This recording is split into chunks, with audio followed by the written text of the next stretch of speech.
Good afternoon, students. I am Munshi Rashidul Islam, Assistant Professor, Department of Mechanical Engineering, JIS College of Engineering. Now, today is the second class of vibration chapter, and vibration chapter means vibration module number 6, and second class, and the lecture number is 34. And now, today's topic that can I discuss in today's class, that is the vibration, different type of vibration, mechanical vibration. That means we can, sorry for interruption, so we can discuss the different types of mechanical vibration. Now, last day we have discussed about the history of the vibration type, history of vibration, technical related vibration, and degree of freedom, and single degree, infinite degree of freedom. Everything can be discussed. That was discussed in last classes. Now today we have concentrated about the different classifications of vibration. Now classification of vibration. Vibration can be classified in several ways. Some of the important classifications are: number 1, free and forced vibration; number 2, undamped and damped vibrations; linear and non-linear vibration; deterministic and random vibration. So first term, that is free vibration. Free vibration, that means suppose when a body vibrate under the action of force inherent in the system without any assistance of external force, the vibration on that cases or on that type of cases is called as a free vibration. Free vibration are also known as natural vibration. That means in free vibration there is no need to apply any external force, so that can be happen without any external force. So that type of force is called free vibration or natural vibration. Now next point is force vibration. In force vibration, just force means some external agency, some external effort can be applied on the body. That's why that name is force vibration. So force vibration, when the body vibrates under the influence of the external force, and the vibration are known as the force vibration. If the external force is periodic distributing force, that means the vibrations also the same frequency which is actually applied on the body. Now, when the frequency of the external force and when the frequency of the external force matches with the frequency of the natural vibration, then the phenomena is known as the resonance.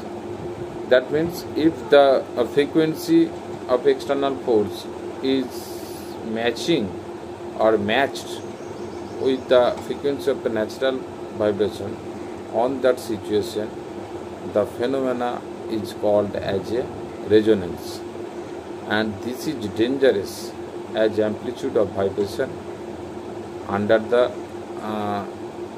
conditions become very high. Next is damped vibration. Damped vibration, that means next point, damped vibration. First, undamped vibration. So if no energy is lost or dissipated in friction or any other resistance during oscillation, that means suppose one body are oscillating, and in this situation suppose some energy can lost or dissipate due to friction, on that situation the vibration is known as undamped vibration. And damped vibration, Damp vibration may be, suppose some resistance to vibration is known as damp vibration. That means if energy is lost in the way, however, it is called the damp vibration.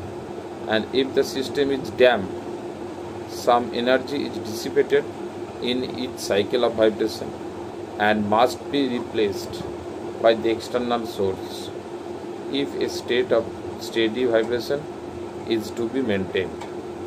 So according to the nature of forces, the vibration can be classified into two types. One is free vibration, another is force vibration. And force vibration is classified into damp vibration, undamped vibration.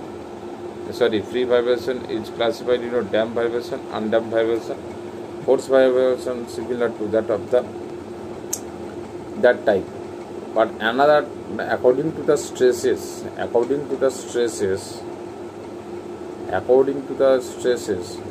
or according to the dynamic stress analysis, we can describe the another three types of vibration can be in your syllabus. Number 1, longitudinal vibration. Number 2, transverse vibration. Number 3, torsional vibration. Now we can concentrate about the importance of dynamic analysis or dynamic load analysis on vibration. So load magnification or fatigue effect can also be considered in vibration chapter. So a static load is constant and is applied to the structure of a considerable part of its life. So for example, self weight of building loads that are repeatedly exerted but are applied and removed very slowly are the considered of static loads. But in case of fatigue phenomena can be caused by the repeated application of the load.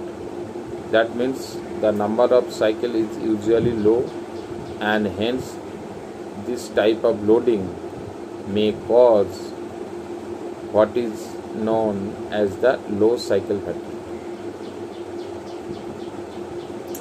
But in quasi-static load, which are actually due to dynamic phenomena but remain constant for relatively long period.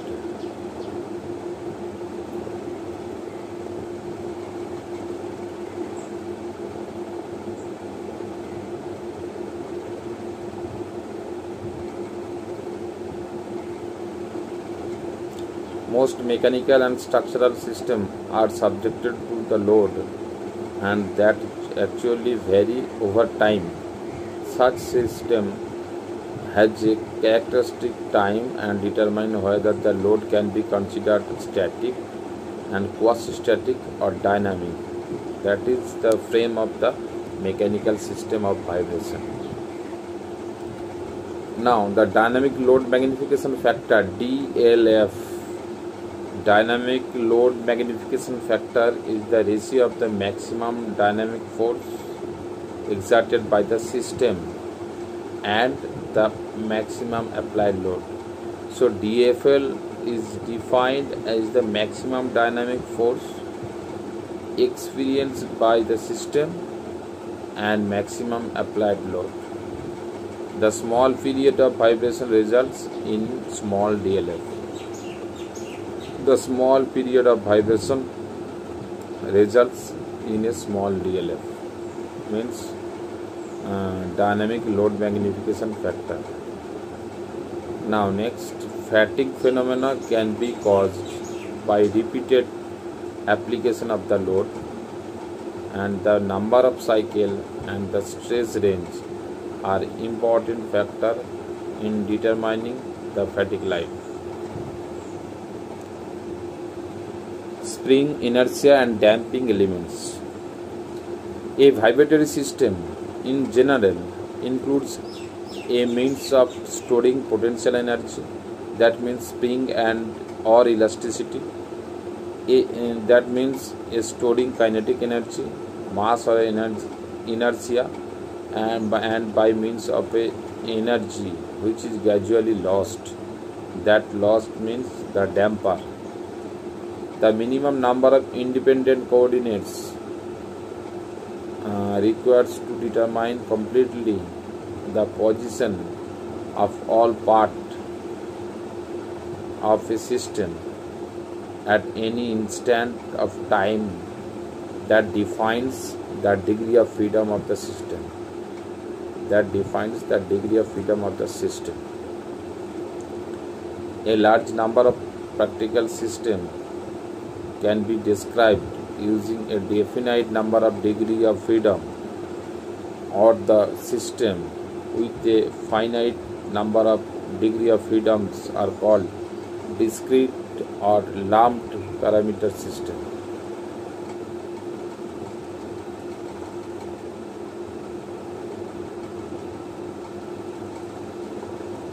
Some systems, basically those involving continuous elastic member having the infinite number of degree of freedom, those systems are called continuous or distributed system.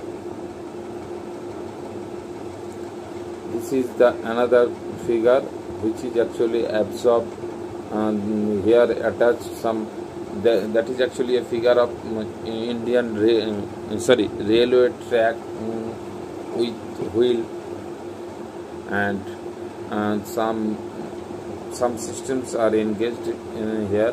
Suppose some elements, that means the spring material are also applied, and shaft portion are also engaged here.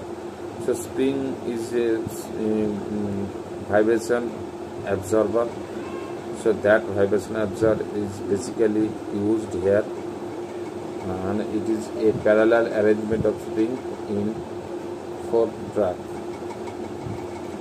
It is also another propeller shaft with torsional spring constant, and some specific dimensions are also mentioned here to describe the vibratory motion with different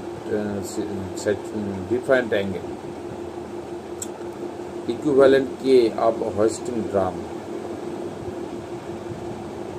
Equivalent K, that means equivalent K means here the spring stiffness. Spring stiffness that is actually fixed and equivalent for each the cases, and for that is basically used for a hoisting drum. And it is last 3 slides, all these are the pictorial view for expressing the vibration motion with different mode of angle of vibratory control. Equivalent K of hoisting drum, that means equivalent K means, suppose if you see this figure, one weight is hanging and another portion are attached with the floor. Now the 2 springs are attached here. So first we have to consider the 2 springs converted into the equivalent spring stiffness. So that's why equivalent K can be calculated here, and one cantilever beam in open hanging portion in weight is acting and another portion is fixed to the wall. So that's why hoisting drum with some vibration can be different value with the different angle of spring where it can be situated. Equivalent K of a crane. It is a overhanging crane, and cantilever just like a cantilever beam with some certain angle, and also there will be a vibration with respect to some spring stiffness value and maybe changes with respect to some certain angle. That angle can be different for different application. Dynamic loads of flight vehicle structure, that means unsteady of air loads just like atmospheric turbulence, gas and engine vibration, pilot inputs to control surface of maneuver, landing impact, runway unevenness, blast pressure, and obviously acoustic loads. There are another type of undamped spring motion out there. That means the damped spring count and the pneumatic rubber mount, everything are the one type of vibration can be happen during the different types of spring, damper and mass elements. That is a simple harmonic motion for a that you follow in the vibratory motion.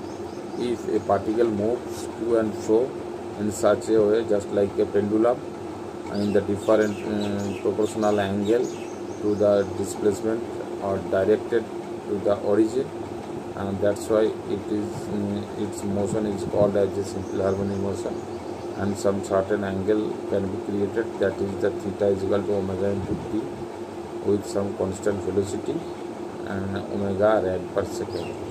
And these are the simple formula which I used for the simple harmonic motion in vibration. That means xt is equal to a sin omega t, omega is equal to 2 pi by t, that means 2 pi f, where f is equal to frequency, xt is equal to omega t cosine of omega t, x double dot that means minus omega square a sin omega t, that means minus omega square x, and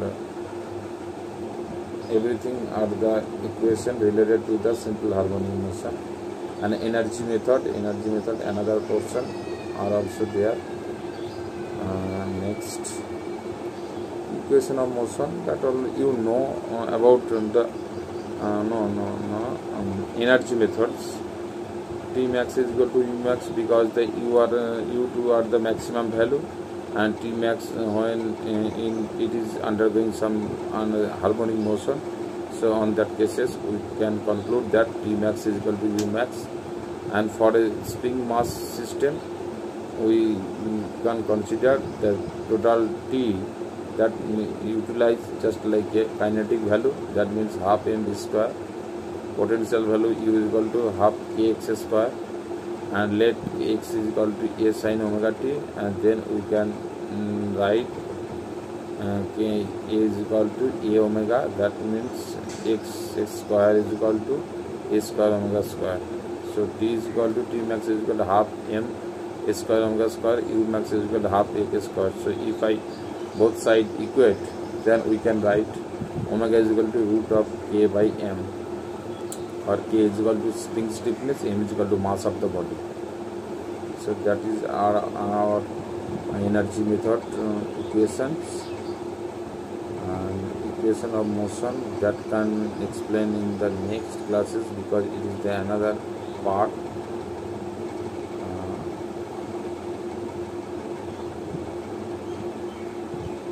So that damp vibration, the equation of motions are actually the another part, and for that equation of motion we can take another class on that point, because it is not directly related to the today's discussing point. So next classes we can discuss about the different types of equation which is actually used for the vibration motion. So now for today's classes we have discussed about the different types of motion, different types of vibration vibratory control, damper, spring, vibrator, everything can be discussed, and some points can be discussed related to the different application. And next class we can discuss with equations of motion related to vibrations. Thank you for today's class.